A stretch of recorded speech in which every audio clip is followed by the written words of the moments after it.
इतनी आना कि आपको लोग नहीं जान रहे, उसके लिए आप दिल पे लगा लोगे। नहीं जानते तो नहीं जानते, you are nothing man. Chase कर रही है पब्लिक, पागल है इसके लिए, भीड़ अपने कपड़े फाड़ देगी। कोई भी तमीज का इंसान नहीं चाहेगा कि उसके लिए एक मुसलमान कौम इतनी खाली रहे कि जब वो एक स्टोरी डाले, एक वीडियो डाले, इतनी खाली विल्ली पब्लिक रहे मुसलमानों की कि आ जाए उसके लिए भीड़ लगा ले सड़क पे, न्यूसेंस पैदा करे, पब्लिक न्यूसेंस पैदा करे। Assalamualaikum guys, this is Saqib Nadeem, you're watching me on channel and Khan, I'm back in a brand new vlog for a change. गाड़ी चला के vlog कर रहा हूँ। I have something really important to discuss with you all. Yesterday night only I got the idea, तो मैं सोचा आज ही इंशाल्लाह इसको बात करके खत्म करते हैं। खैर, the thing is, ये आजकल हो क्या गया है एमयू में, कहीं पे भी कैंपस में गाड़ी लगाओ, डॉक्टर टीम वाले आके बस क्या कर रहे हैं यहाँ पे खड़े होके, देन आई हैव टू से कि वीडियो शूट कर रहा हूँ। अच्छा स्टूडेंट है ना? हाँ। कहाँ से? अरे यहीं से हूँ। तभी इतनी हिम्मत है कि कैंपस में ऐसे कार खड़ी करके, वो भी साइड में, तो यहाँ जा नहीं रहा, गेट आगे से बंदे को आ नहीं सकता, पीछे से बंदे हॉस्टल के जस्ट पीछे। फिर एनरोलमेंट नंबर पूछा जा रहा है बाकायदा। इससे पहले भी प्रोक्टोरियल टीम थी, मैं असल में मेरी कार का जो नंबर है वो HR नंबर है, हरियाणवी। अब बहुत लोगों को कंफ्यूजन होता है कि ये Haryanvi, what Haryanvi is doing in the campus, मगर जब चेहरा देखते हैं तो अगर वो वीडियोस वगैरह देखें तो पहचान जाते हैं। अच्छा AN खान, कुछ लोग बुजुर्ग किस्म के हैं, वो नहीं पहचानते मुझे, तो मैं तो बहुत उसको पॉजिटिवली ले रहा हूँ कि आप मुझे नहीं पहचानो। हालांकि मेरे 5 लाख प्लस की ऑडियंस है, करोड़ लोग मेरी वीडियोस देख चुके हैं और आप नहीं पहचान रहे हो। और वो मुझे क्या बोल रहे हैं, आप मुझे नहीं जानते? नहीं, माफ कीजिएगा, नहीं जानता। कह रहे अच्छा कब से रह रहे हैं? ये 7 साल से एमयू में हूँ मैं। अच्छा 7 साल से हैं, फिर भी नहीं जानते मुझे? नहीं। फिर मैं अपने हॉस्टल का नाम बताया, कह रहे हैं उस हॉस्टल का मैं वार्डन रह चुका हूँ। मैं कहा अच्छा माफ़ कीजिएगा, मुझे नहीं पता। ऐसे कैसे हो सकता है आपको नहीं पता है? मतलब अंकल जो है ना उसको अना पे ले रहे हैं कि how come you don't know about me, कि मैं वार्डन रहा हूँ, मैं हॉल में रहा हूँ एंड ऑल दैट, और आप मुझे नहीं जानते। हो सकता है भाई आप कोई सोशल मीडिया पर्सनैलिटी नहीं हो कि आपको सब लोग जाने। हर रोज मुझे ऐसे मिलते हैं लोग जो बोलते हैं कि हम आपकी वीडियोस देखना एंड ऑल दैट, मगर बहुत सारे लोगों को मेरा असली नाम नहीं पता रहता है, तो मैं उसको सीरियसली यार इतनी आना कि आपको लोग नहीं जान रहे, उसके लिए आप दिल पे लगा लोगे। नहीं जानते तो नहीं जानते, यू आर नथिंग मैन। मर जाओगे कब्र में, मिट्टी में मिल जाओगे, उसका घंटा किसी को फर्क भी नहीं पड़ता आप क्या थे, क्या आपकी लेगेसी है, क्या है, फलाना ढमकाना। अब जबरदस्ती की बात है, मुझे नहीं जानते।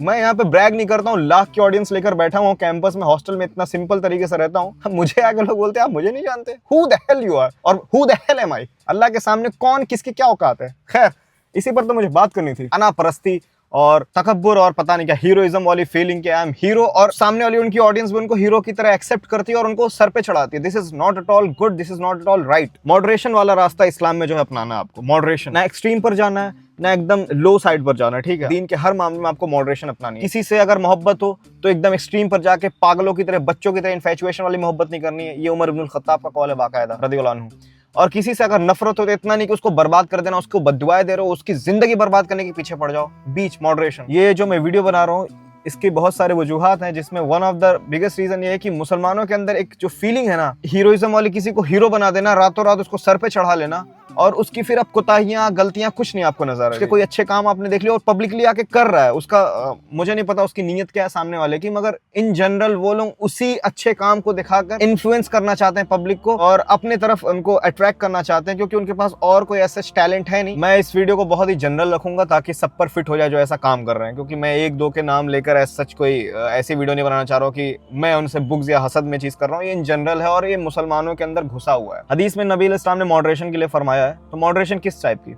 अगर आपकी कोई हेल्प कर देता है, कल को आप अल्लाह के नाम पे किसी से मदद मांग रहे हो, उसने आपकी मदद कर दी, अब आप उसके पीछे पागल मत हो जाओ कि इसने हेल्प कर दी तो बस अब बहुत बड़ा हो गया, उसके लिए कसीदे गा रहे हो और उसके लिए बस वाहवाहियां कर रहे हो, उसकी हर कोताहियों को नजरअंदाज करो। नहीं, इंसान ही समझो। वो जो हेल्प आई है अल्लाह के जरिए से आई है, अल्लाह ने उसको एक आपके लिए असबाब बनाया है, एक जरिया बनाया है जिसकी वजह से आ गई आपके पास हेल्प, तो उसको मत इतना बड़ा कर दो। और आपको अगर किसी से चिढ़ हो जाए तो ये मत करने लगो कि उसकी आप इमेज ही बर्बाद करने के पीछे पड़ गए हो, उसका कैरेक्टर असैसिनेशन करके रखना चाह रहे हो, ये भी मत करो। दोनों चीज मॉडरेशन अपनाना है। Same is the case with आज के जो मुस्लिम इन्फ्लुएंसर्स हैं जो पब्लिकली जाके किसी की हेल्प करते हैं, उनकी ऐसे ही कल्ट वाली फॉलोइंग हो गई है कि अगर उनके बारे में कल को कोई बुरी चीज निकलती है, पब्लिक में आती है, क्योंकि है तो इंसान ही, हर कोई इंसान ही है, ये मदद भी कर रहे हैं लोगों की, तो इसका मतलब ये नहीं कि फरिश्ते ये उतरे हैं, इनसे कोताहियां होंगी, गलतियां होंगी, तो उसको एक्सेप्ट करने के लिए आप तैयार रहो, ना कि आप आंखें बंद कर लो कि नहीं भाई वो मेरा फेवरेट इन्फ्लुएंसर, वो कैसे गलती कर सकता है। और इसको अगर आप वक्त रहते नहीं बदलोगे तो बहुत ही खराब चीज है, और इसके वजह से आप एक कल्ट फॉलोअर बन जाओगे जिसको अंधभक्त बोलते हो। आप दूसरों को अंधभक्त बुलाते हो, खुद ही आप अंधभक्त वाला काम करो। एक मुसलमान को अकल वाला इंसान होना चाहिए, अकल लगानी चाहिए कि अच्छा ये भी बात है, ठीक है, ये साइड भी इसका हो सकता है। मान के रखो कि एक इंसान है, उससे गलतियां होंगी, नियत पर नहीं जाना है कि इसकी नियत ही ऐसी थी, ये थी वो थी, मगर गलतियां होंगी, ये मान के रखो दिमाग में। तो अगर आपके सामने उसकी गलती आ रही है तो उसका भी साइड सुनो, देखो, असेसमेंट करो, एनालाइज करो चीज़ों को कि अच्छा ऐसे ऐसे हुआ है, ये पूरा जब जान लो उसके बाद एक फैसला सुनाओ। जस्ट अच्छा मिल गया तो तारीफ करते करते उसके गुण गा रहे हो, कोई सामने वाला उसके बारे में कोई एक सही बात भी जेन्युइन बता रहा है कि अच्छा ये चीज़ में खराब है, तो उसको झगड़ा कर ले रहे हो कि नहीं नहीं मेरे से बर्दाश्त नहीं होगा, ऐसे कैसे बोल सकते हो। और जब बुराई करने पे आ रहे हो तो आप उसकी अच्छाइयों को जीरो से नहीं मल्टीप्लाई कर दोगे कि एक बुराई आ गई अब सामने तो हमें उस चीज़ को कंसिडर नहीं करना। नहीं, कौन से खोपचे में जाके वीडियो बनाओगे, मुझे बड़ा अजीब लगता है जब कोई ऐसे देखते हुए जाता है। खैर, हिलियतुल औलिया से एक रिवायत है जो मैं आपके सामने बताना चाहता हूँ। अल्लाह ताला अपने बंदों को कोई भी चीज़ नहीं बोलता है करने के लिए, मगर उसमें शैतान जो है इंटरफेयर करता है, इंटरवीन करता है। उसको ये मतलब नहीं है कि आप उसको कर पा रहे हो या नहीं, उसको ये मतलब है शैतान को कि आप या तो उसको एग्जैजरेट करो करने में या तो उसको बिलिटिल कर दो। शैतान को इससे मतलब ये बिल्कुल नहीं आप कर पा रहे हो या नहीं कर पा रहे हो, उसको ये मतलब है कि आप बहुत ज़्यादा उसको कर दे रहे हो या बहुत उसको बिलिटिल कर दे रहे हो, इससे मतलब है। और अक्सर यही होता है। तो ये जो फीलिंग ऑफ हीरोइज्म है और लोगों को हीरो बनाना, ये मुसलमानों की बहुत खराब आदत है। इनको लगता है कि इनके लिए कोई रहनुमा आएगा, इनको खुद कोई एफर्ट्स नहीं करने हैं। इस्लाम की फिलॉसफी ऐसी है, जब आप इसको ढंग से पढ़ोगे तो आपके सामने वो जो इंसान है जो अच्छा बन रहा है ना, उसका पूरा नंगा होकर आपके सामने आ जाएगा। ये वर्ड मैं यूज नहीं करना चाह रहा हूँ, बट इससे अच्छा वर्ड कोई है नहीं कि उसकी पूरी एक इमेज जो है ना नेकेड आपके आंखों के सामने नेकेड दिखेगी। अल्लाह ताला आपको क्लियर कर देगा ये इंसान कैसे कर रहा है। फॉर एग्जाम्पल, कोई एक इंसान है, वो चैरिटेबल ट्रस्ट चला रहा है, एनजीओ चला रहा है, मुसलमानों से पैसे पे पैसा ले रहा है। उससे पहले उसका वजूद क्या था कि उसके पास एज सच बहुत सारे एसेट्स नहीं थे, बहुत ही सिंपल सा था, बहुत ही हम्बल बैकग्राउंड से आता है। अब वो एनजीओ चला रहा है, लोगों की ट्रस्ट गेन कर रहा है, उसके बाद लोगों की हेल्प भी कर रहा है। और शुरू में उसने बहुत अच्छी नीयत से वो चीज़ स्टार्ट की है, ठीक है। अब उसने अपनी जिंदगी में लाख, 2 लाख, 10 लाख, 20 लाख, इससे ज्यादा पैसे नहीं देखे। फिर अचानक से वो एनजीओ जब स्टार्ट कर रहा है, उसके पास लाखों करोड़ों रुपए आ रहे हैं, क्योंकि मुसलमान इतना ट्रस्ट कर रहा है उसके ऊपर। वो लग रहा है कि एक रहनुमा निकला है हमारे बीच में, अब इसको दिल खोल के इसकी मदद करनी है, लोगों तक मदद पहुंचा रहा है। और जाके वीडियो बना रहा है हाथ में लोगों को रख के, लाख रुपए, 2 लाख रुपए, 4 लाख रुपए, 5 लाख रुपए। मैं इसमें ये नहीं बोलूंगा ये दिखावे के लिए या नहीं है, वल्लाहु आलम, अल्लाह बेहतर जाने। मगर आज के वक्त में जब इतने मसले मसाइल हैं, आपको इतना पता है कि फ्रॉड होता है, आज मुसलमान इतना पैसे के पीछे पागल रहता है। एक हदीस है, सही हदीस, जिसमें नबी अलैहि सलाम फरमाते हैं, मुझे इस बात का खदशा नहीं है, डर नहीं है कि तुम्हारे पास पैसे नहीं रहेंगे, बल्कि दुनिया के माल और खजाने तुम्हारे सामने अल्लाह खोल देगा। उसके बाद मसला क्या, तुम लोग एक दूसरे का गला काटोगे। तो वो आज है नहीं हाल मुसलमानों का। गरीब से गरीब के भी पास इतने पैसे रहते हैं कि वो चॉइसेस कर सकता है, ऑप्शंस उसके पास रहते हैं, ये खा सकता हूँ, ये पहन सकता हूँ। उसको आप ये कपड़े दोगे, मैं नहीं पहनने वाला, हमें अच्छे अच्छे कपड़े मिल जाते हैं, हम ये क्यों पहने। उनके पास चॉइसेस, उनके पास ऑप्शंस है। गरीब के पास कभी भी चॉइस और ऑप्शन नहीं होता है, जो सचमुच का मिस्कीन होता है, मगर है इनके पास। तो ये ऐसी कैटेगरी के लोग हैं। अब उनके सामने आप ओपनली आके खुल्लम खुल्ला आप हेल्प कर रहे हो, पैसे दे रहे हो हाथ में, बल्क में, लाख रुपए, 2 लाख, 4 लाख, 5 लाख, 10 लाख, तो ठीक है। एक साइड उसका अच्छा है कि लोग उससे बहुत ज्यादा मोटिवेट होंगे, मगर ये तो देखो एक गलत वाला मैसेज क्या जा रहा है उसमें। आराम से, इस चीज में बहुत पैसा है। कितनी सारी एनजीओज बनी इस चीज के बाद से। लोग का एक ट्रेंड बन गया हेल्प करना, पब्लिकली जाके दिखाना हम यहाँ पे जाके हेल्प कर रहे हैं, और इसको हीरोइज्म वाली फीलिंग आ रही है उनके अंदर। और अपने आप को एक रहनुमा, मसीहा और बैकग्राउंड में नात नशीद लगा के, मुसलमानों की दुनिया में, वो सब लगा के उसके बाद हेल्प कर रहे हैं, उसकी वीडियो बना रहे हैं, सोशल मीडिया पे डाल रहे हैं, और पूरा अकाउंट ही इसी पर है। अच्छा, ये करने के बाद ये कर रहे हैं, इसमें चलो मैं इसको साइड में कर दे रहा हूँ, ये मेरा पर्सनल ओपिनियन है, ठीक है, मगर इसको जब आप सुनोगे तो आप रिलेट कर पाओगे अगर आपके पास इस्लाम का थोड़ा बहुत भी इल्म है। मान लो ये काम करो, आपने एक प्रोफाइल बना दी, बाकायदा इसी पे डेडिकेट कर दी, ये करके हेल्प, उसके बाद वीडियोस बना के आप सोशल मीडिया पे डाल लो। उसके बाद देख रहे हो उसकी 4 वीडियो के बाद एक वीडियो आ रही है, पर्सनली किसी से जा रहा है मिलने के लिए, अपनी फॉर्च्यूनर खरीद के रखा हुआ, स्कॉर्पियो खरीद के रखा है, कार जो भी है उसके पास। इन सब चीजों में आते हैं ना डोनेशन इकट्ठा करने वाले, सबसे पहले उनके पैसे इतने हो जाते हैं, फिर स्कॉर्पियो कार ही निकलती। 30-50 लाख की गाड़ी के नीचे वो लोग बैठते नहीं है। फिर अब वो वीडियो क्या बना रहे हैं, अब कहीं किसी जगह पे जा रहे हैं, ठीक है, उनको ढेर सारे फूलों की माला पहनाई जा रही है, उसकी वीडियो, उनकी पीआर टीम बहुत एक्टिव है दिखाने के लिए कि भाई इसके लिए पब्लिक पागल है, मतलब चेस कर रही है पब्लिक, पागल है इसके लिए, भीड़ अपने कपड़े फाड़ दे, ये दिखा रही है पब्लिक कि इतनी मोहब्बत कर रहे हैं। उसको मोहब्बत का नाम देते हैं, हालांकि वो जाहिलियत है। कोई भी तमीज का इंसान नहीं चाहेगा कि उसके लिए एक मुसलमान कौम इतनी खाली रहे कि जब वो एक स्टोरी डाले, एक वीडियो डाले, इतनी खाली विल्ली पब्लिक रहे मुसलमानों की कि आज उसके लिए भीड़ लगा ले सड़क पे, न्यूसेंस पैदा करे, पब्लिक न्यूसेंस पैदा करे और सिविक सेंस को बर्बाद कर दे, ट्रैफिक जैम करा दे। ये सब कोई भी पढ़ा लिखा मुसलमान नहीं चाहेगा, और पढ़ी लिखी मुसलमान की पब्लिक ये कभी करेगी नहीं। उनको एज ए टूल यूज करके वीडियो बना के, उनके इमोशंस की वीडियो बना के सोशल मीडिया पे डाले जा रहे, उसके से और लोग अट्रैक्ट हो रहे हैं, फिर उनकी मार्केट उससे चल रही है। ये यहाँ तक खत्म नहीं होता है, कार में जा रहे हैं बाकायदा भीड़ से मिलने, और उनकी पीआर टीम इतनी एक्टिव है कि वीडियो बना के सोशल मीडिया पे बाकायदा डाली जा रही है। उसके बाद फिर कुछ वक्त बाद बड़े बड़े लोगों से उनके कॉन्टैक्ट्स बन रहे हैं, बड़े लोगों के साथ बैठ के फोटोज खींची जा रही हैं, उनकी डाली जा रही हैं। चलो ठीक है, ये भी डिप्लोमेसी हो सकती है, अच्छे आपके कॉन्टैक्ट्स बना के रखना है, वो अगर मुसलमानों के हित में काम आ जाए तो बहुत अच्छी चीज़ है। मगर अपना रौला बनाने के लिए, अपने आप को सिग्मा दिखाने के लिए। फिर आज नात नशीद वाली बैकग्राउंड में वीडियोस थी, मतलब वो बैकग्राउंड में नात नशीद लगा हुआ था, कल देख रहे हैं कि उसमें म्यूजिक वाले आ रहे हैं, है मुसलमान ने उसको गाया हुआ मगर बैकग्राउंड में म्यूजिक है, वो लगा के उसके बाद वो अपना शो ऑफ करने वाला स्टार्ट हो रहा है उनका फेस, ये हम किसी से डरते नहीं हैं, हम लड़ जाएंगे, हम मुसलमान हैं, और ब्रैक करने वाली चीज़ें। ये आप सोच के देखो, सहाबा और खुलफा राशिदीन पर ये चीज़ फिट बैठती है।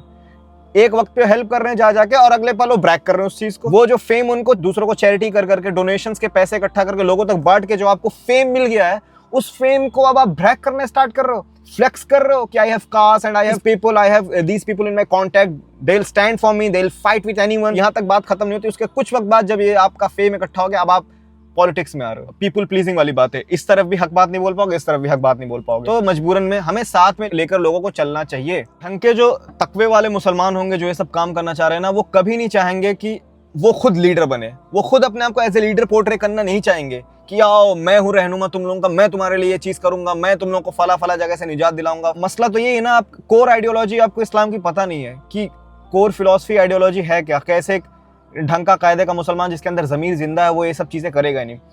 हदीस में आता है, नबी इस्लाम फरमाते हैं कि जब इमाम महदी अलैहिस्सलाम आखिरी वक्त में आएंगे, जब उनका ज़हूर होगा तो वो भागकर हरम में जाएंगे, ठीक है, छिपने के लिए। क्यों?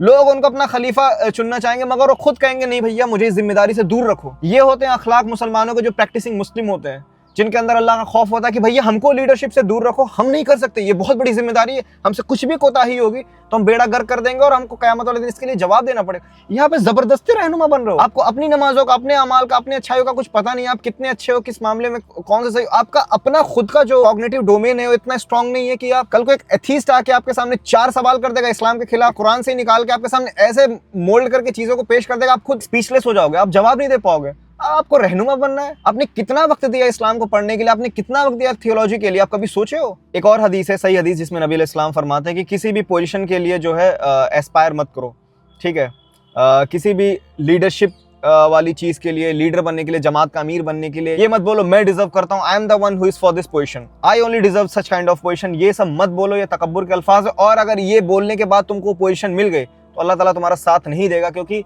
You wanted it. उसी हदीस में आगे के अल्फाज नबी इस्लाम फरमाते हैं कि अगर ये पोजीशन अल्लाह ताला आपको दे देता है, आप नहीं चाह रहे हो मगर फिर भी अल्लाह ताला किसी जरिए से आपके पास एक पोजीशन लेकर आ गया है, इसके लिए आप क्रेव नहीं कर रहे थे, मर नहीं रहे थे, तो अल्लाह ताला इसमें आपकी हेल्प करेगा, उसमें बरकत करेगा आपके लिए।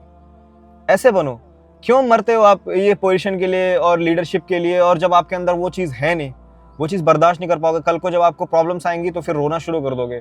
कल को आपको जब टेस्ट किया जाएगा अलग अलग तरीके से, अल्लाह ताला जब पोजीशन देगा तो ऑब्वियसली आपको टेस्ट करेगा, आपसे अकाउंटेबल आपको होना पड़ेगा, आपको जवाब देना पड़ेगा। तो फिर क्यों चिढ़ जाते हो? आप जवाब दो, सबको जवाब दो। मैं आपको एक सीधा सीधा फंडा बताऊंगा। एक कोई मुस्लिम इन्फ्लुएंसर है, वो एक प्रमोशन कर रहा है, ठीक है, वो प्रमोशन कर रहा है किसी ब्रांड का, देख के कि ये हलाल है या हराम है, सही चीज़ है, वो लोगों के बीच में पहुंचा रहा है, उसके लिए मेहनत कर रहा है, स्क्रिप्टिंग कर रहा है, एडिटिंग कर रहा है, वो उसके बाद वो लाके आपके सामने परोस रहा है कि ये प्रोडक्ट है, इसको आप खरीद सकते हो, फायदा होगा, और वो हलाल चीज़ है, कोई हराम नहीं है। उस पर 10 लोग आके सवाल करते हैं, उस कमेंट्स में जाके देखेगा, अच्छा तू पैसे कमाने के लिए कर रहा था, हो गई, आ गई तेरी औकात सामने, ये वो, जैसे उसको पैसे की जरूरत नहीं है, उसके लिए तो अल्लाह ताला जो है मन्ना सलवा जो है उतार रहा है ज़मीन पर, उसको मेहनत करने की ज़रूरत नहीं है, वो कमाए ना। ये लोगों की ज़हनियत तो बड़ी ख़राब होती है। जब कोई डोनेशन के पैसे इकट्ठा कर रहा है और वो पैसे इकट्ठा करके अपनी ज़मीन जायदाद ये सब बना रहा है, प्रॉपर्टी बना रहा है, और अपनी पुश्तों के लिए अपनी उनकी ज़िंदगी जो आसान बना रहा है, उसके सामने इनकी हिम्मत नहीं होगी कि जाके उसकी अकाउंटेबिलिटी को जो है टेस्ट करे, उससे पूछे कि तुमने इतना पैसा लिया था, ये पैसा तुम्हारे पास कहाँ से आया, मतलब इतना पैसा जो तुमने इकट्ठा किया था ये लोगों की हेल्प करने के लिए, ये कार खरीदने का पैसा तुम्हारे पास कहाँ से आ गया, ये इतना बड़ा घर बनवाने का पैसा तुम्हारे पास कहाँ से आ गया, ये उनसे नहीं पूछ पाते हैं। ये इसमें उनकी अकाउंटेबिलिटी मर जाती है। एक इन्फ्लुएंसर है जो बेचारा इतना कोई हाई लेवल का है भी नहीं, वो जस्ट प्रमोशन करके उस पर कोई प्रमोशन कर रहा, उसको जाके 100 सवाल करेंगे, तुम तो दीन की बातें करते थे, अब तुमसे ये तो एक्सपेक्टेड नहीं था, तुम आ गए यही अपनी औकात से फलाना ढमकाना, उसके बारे में इतना गंदा गंदा ज्यूम करना शुरू कर देंगे। जो कल्ट चल गया है ना एक हीरोइज्म वाला, जिसमें मुसलमान भी इसी ट्रैप में फंस रहे हैं और मुसलमान बन भी रहे, क्योंकि उनको दिख रहा है इसमें बड़ा स्कोप है, निकल जाओ इसी फील्ड में, पब्लिक से डोनेशन इकट्ठा करो, उनकी इमोशंस के साथ खेल के, और गाज़ा के नाम पे, पैलेस्टाइन के नाम पे फंड्स इकट्ठा हुए। और क्या पता चला कि गाज़ा में जो इंटरनेशनल लेवल के रिपोर्टर्स हैं, ह्यूमैनिटेरियन एड्स चलाने वाले जो ऑर्गेनाइजेशंस हैं और हाई लेवल के प्रेस वाले जो हैं, मीडिया वाले जो हैं, उनको तो अलाउ किया नहीं जा रहा है गाज़ा की उस ज़मीन में जाने का, और चले जा रहे हैं तो वो बेचारे खुद मारे जा रहे हैं। ये वीडियो सोशल मीडिया पे बना के डालेंगे गाज़ा में हमारे ट्रक्स पहुंच के हेल्प हो रही है। बाद में क्या पता चल रहा है कि ये सब फ्रॉड था। ज़्यादा मैक्स टू मैक्स से इजिप्ट में जा पा रहे हैं, वहाँ के जो लोग माइग्रेट करके गए हैं गाज़ा से इजिप्ट में, ठीक है, रिफ्यूजीज जो हैं उनकी हेल्प कर रहे हैं। और ट्रक्स पे बड़े बड़े पोस्टर लगाए, अपने ही पोस्टर लगाए। एक तो डोनेशन आपने पब्लिक से लिया, पैसा आपने सारा पब्लिक से लिया, आपने इकट्ठा किया एक जगह पे, चैनलाइज किया उस पैसे को, और ले जाके आप हेल्प करो। तो फोटो अपनी क्यों लगा रहे हो, अपने ऑर्गेनाइजेशन की क्यों लगा रहे हो? दिस शोज कि आपको बस, अच्छा अपने ऑर्गेनाइजेशन का नाम डाल दो, वो भी इनफ है। फोटो अपनी लगा रहे हो, दैट मीन्स आपको वो हीरोइज्म वाली चीज चाहिए, आपकी तारीफ आपको सुननी है। और हदीस में नबी अलैहि साफ साफ फरमाते हैं कि मेरी उम्मत का छिपा हुआ भेड़िया जो है वो फेम है। फेम के लिए लोग ऐसे ही क्रेव करेंगे। आप सब लोग मिलके 10 करोड़ रुपए मान लीजिए आपने डोनेशन में दिए, जिसमें से 5 करोड़ सिर्फ खर्च करा, 5 करोड़ अपने पास बचा के रख लिया, और ये होगा 100% होगा। इतना पैसा देखने के बाद किसी भी इंसान का जहन जो है सही से नहीं रहने वाला, काम नहीं करने वाला। इसीलिए नबी इस्लाम ने साफ साफ फरमाया ना, लीडरशिप के लिए जो क्रेव करेगा, जो चाहेगा मुझे लीडरशिप मिले, वो उस पर टिक नहीं पाएगा, अल्लाह ताला ही नहीं बरकत देगा उसमें, क्योंकि तुम चाह रहे थे, और जब तुम्हें मिलेगी तो ऑब्वियसली उसका बहुत गलत फायदा उठाओगे। तो प्लीज इस कल्ट को खत्म कीजिए, मॉडरेशन में रहिए। कोई आपको सही बात बता रहा है तो उसको सुन लीजिए, उसको जज़ाकल्लाह खैर बोलिए, बारकल्लाह फीक बोलिए, और साइड में हट जाइए। उसके फैन बन के फैंडम वाली चीज़ में मत जाइए। और मैं पहले दिन से बोल रहा हूँ, आज नहीं, मेरे आप पुराने व्लॉग्स उठा के देख लेंगे, मैं पहले दिन से बोल रहा हूँ, fandom is not a good thing. आप ना किसी के फ़ैन बनिए, ना आप चाहिए कि आपके लोग फ़ैन बने। आपको, मुझे खुशी होती है जब लोग मिलते हैं, आके बोलते हैं आकिब भाई आप अच्छा काम कर रहे हो, तो वो भाई आपके जैसे मैंने लाइफ चेंज कर ली, अल्लाह और उसके रसूल की तरफ आ गया, मैं कुरान पढ़ना स्टार्ट कर दिया, तर्जुमे से हदीस पढ़ना स्टार्ट कर दिया, मैंने अपनी लाइफ चेंज कर ली। ये बोलेगा तब तो किसको नहीं खुशी होगी? भाई मेरे जैसे आप कुरान जाके पढ़ रहे हो, मेरे को अल्लाह ने वो जरिया बना दिया है। यही तो चाहिए एक मुसलमान को, यही तो चाहिए एक ढंग का मुसलमान जो उसको यही तो चाहिए। और थोड़ी नहीं चाहिए कि आकिब भाई आपके जैसे मैं फैशनेबल बन गया, आपका ड्रेसिंग सेंस बहुत अच्छा है तो मैं भी बहुत अच्छी ड्रेसिंग सेंस करना स्टार्ट कर दिया। इससे क्या होगा? मेरी आखिरत में कौन सी हेल्प हो जाएगी? इन्फ्लुएंस हो, ठीक है, ढंग का कायदे का दिख रहा हूँ, वेल प्रेजेंटेबल दिख रहा हूँ, तो वो भी अच्छी चीज़ है। उससे आपको ये लगेगा कि वेल प्रेजेंटेबल है, तमीज़ का कायदे का इंसान, और इस्लाम की बातें कर रहा है। एक अच्छी चीज़ है, वो एक पर्क्स में एक ऐड हो जाएगा मेरे। मगर उसके से मेरा कोई फायदा नहीं होने वाला क़यामत वाले दिन। क़यामत वाले दिन मेरा फायदा तभी होगा जब मैं जो बातें बोल रहा हूँ उसको आप अपनी ज़िंदगी में इंप्लीमेंट करो। फिर जब वो लोग आते हैं बताते हैं, मुझे खुशी मिलती है। मगर अब उसी भीड़ को मैं चैनलाइज कर लूँ अपने पर्सनल गेन के लिए, भीड़ इकट्ठा कराऊँ और ये दिखाऊँ अरे पब्लिक मेरे पीछे दीवानी है, पागल है, क्यों करना है ये? बाकी मैं एक्स्ट्रा बात कुछ बोल जाऊँ, गलत बात बोल जाऊँ तो उसके लिए अल्लाह मुझे माफ़ करे। और बहुत सारी चीज़ें मेरे दिमाग में थी मगर वो याद नहीं रहता जब मैं बोलता हूँ, तो फिर कभी मौका मिलेगा तो इंशाल्लाह बात करूँगा। अस्सलाम वालेकुम।